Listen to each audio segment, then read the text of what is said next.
Hi everyone, I'm Matt here at O3 Labs with O3 Swap, and today I'm going to show you how the CCTP or the cross-chain transfer protocol, which is O3 Swap's integration with Circle, works. So I'm going to go over here, I'm going to connect my wallet, I'm on the Goerli testnet, so I'm going to be crossing chains from the Ethereum testnet to the Avalanche testnet with just one USDC.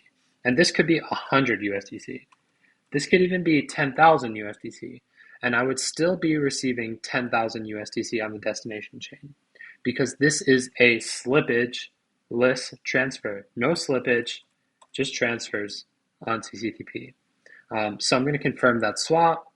I've got to approve USDC on Goerli. I've never approved USDC before on the testnet, so I got to do that. Spending limits set. Now, after I approve it, I'll just be able to swap one for one. And this is all thanks to the liquidity provided by Circle. So there's no slippage, just a gas fee in order to transfer.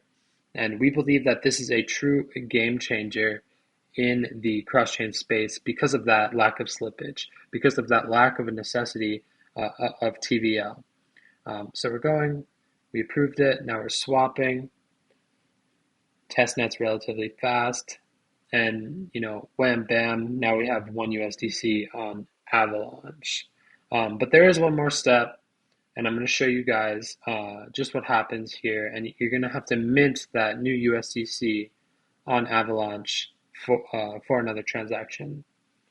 We're going to mint it, but I'll also show you guys in time that you can also speed up your transaction by copying that transaction hash.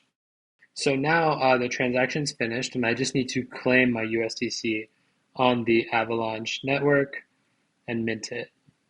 So that's what I do. I change my network to Avalanche, and then I'm going to mint my USDC.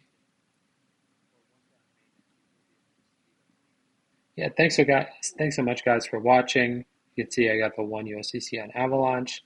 This is awesome because you're not going to lose money when you are swapping stablecoins with O3 Swap. Anyway, thanks so much for watching. Make sure to like, subscribe, comment. We want to hear what you guys think about this. And we're just so excited to partner with Circle and their CCTP protocol.